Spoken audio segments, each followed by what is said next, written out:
दोस्तों, हिंदू धर्म में बेमाता का जिक्र ऐसी देवी के तौर पे किया जाता है जो बच्चे के जन्म के बाद छठवें दिन यानी उसकी छठी वाले दिन उसका भाग्य लिखने के लिए आती हैं। कहते हैं बेमाता का लिखा कोई भी नहीं टाल सकता। पर क्या आप जानते हैं बेमाता ने अपनी लड़की के भाग्य में ऐसा क्या लिखा कि वो उनसे क्रोधित हो गई। आइए जानते हैं बेमाता और उनकी बेटी की कहानी।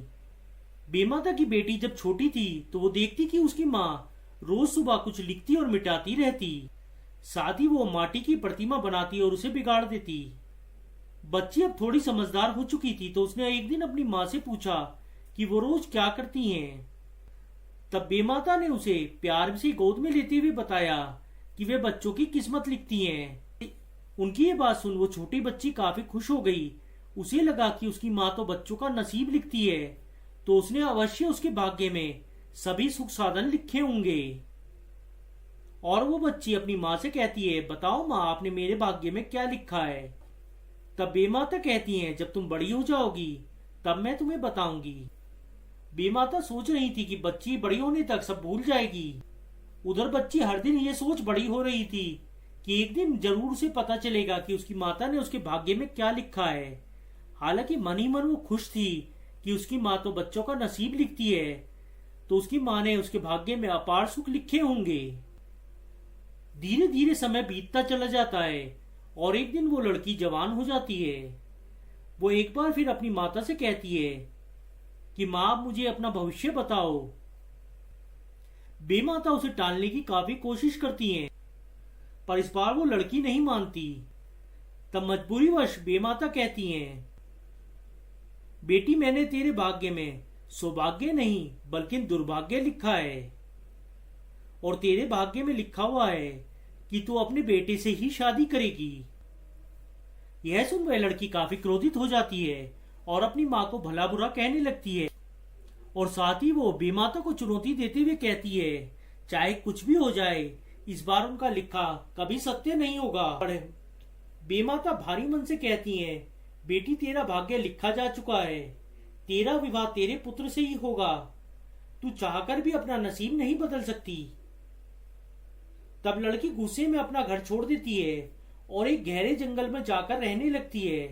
वह कसम खाती है कि वह हर पुरुष की छाया से दूर रहेगी और कभी शादी नहीं करेगी। धीरे धीरे उस वन में रहते हुए उसे एक वर्ष बीत जाता है और एक सिद्ध महात्मा उसी वन में आते हैं। भीषण गर्मी थी और महात्मा प्यास से विचलित थे। वे उस लड़की की झोपड़ी के आगे खड़े हो जाते हैं और उससे पानी की मांग करते हैं। वह लड़की बिना बोले और बिना महात्मा जी को देखे अपनी झोपड़ी के बाहर पानी का मटका रख देती है। भीषण गर्मी में शीतल पानी पा महात्मा काफी तृप्त हो जाते हैं। वह महात्मा एक दिव्य साधु थे। वो मन ही मन सोचते हैं कि ये महिला जंगल में अकेली रह रही है, इसे एक सुंदर पुत्र होना चाहिए, और वो ऐसा वरदान देकर वहां से चले जाते हैं। सतयुग का समय था और सिद्ध पुरुषों के आशीर्वाद हमेशा फलीभूत होते थे, तो बिना किसी पुरुष का सत्संग किए बिना ही वो लड़की गर्भवती हो जाती है। इससे वो काफी चिंतित हो जाती है। परंतु जिस दिन वो अपने पुत्र को जन्म देती है, उसी रात वो अपने पुत्र को अपनी आधी साड़ी फाड़ उसमें लपेटकर एक कुम्हार के घर के बाहर रखाती है कि देवयोग से वो कुम्हार और उसकी पत्नी निसंतान थे। उस पुत्र को पाकर वे काफी खुश हो जाते हैं और उसका लालन पालन बड़े चाव से करने लगते हैं। समय के साथ वह पुत्र बड़ा हो जाता है और एक नौजवान बन जाता है। इस बीच उसकी दोस्ती राजा के बेटे के साथ हो जाती है और राजा उसे अपने यहाँ घुड़सवार की नौकरी पर रख लेता। अब अक्सर वह नौजवान घोड़ों को लेकर उसी वन में जाता जहां पर बेमाता की पुत्री अपनी कुटिया में रहती थी। धीरे धीरे बेमाता की बेटी उस नौजवान से कुटिया के अंदर से ही बातें करने लगती है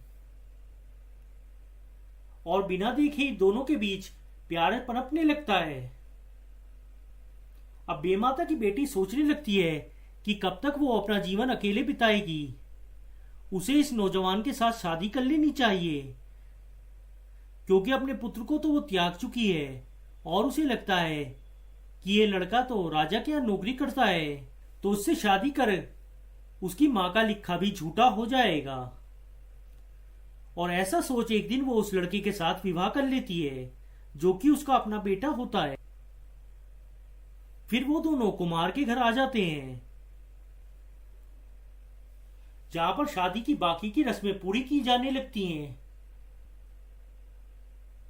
अचानक बातों ही बातों में बेमाता की लड़की उस लड़के से उसकी आयु पूछती है, लेकिन लड़के को अपनी सही आयु नहीं पता होती, तो वो अपने माता पिता से अपनी आयु पूछता है और वो दोनों अंदाजा लगाने लगते हैं।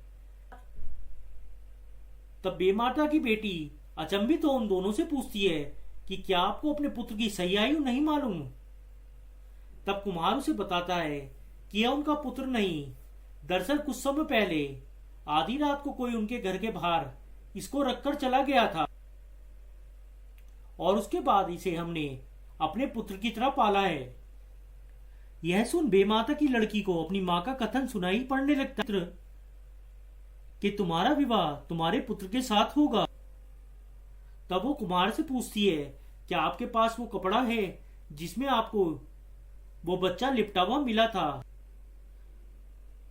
तब कुमार की बीवी वह साड़ी का आधा गला हुआ कपड़ा बेमाता की लड़की को लाकर देती है और कहती है, इसे मैंने आज तक भी संभाल कर रखा है।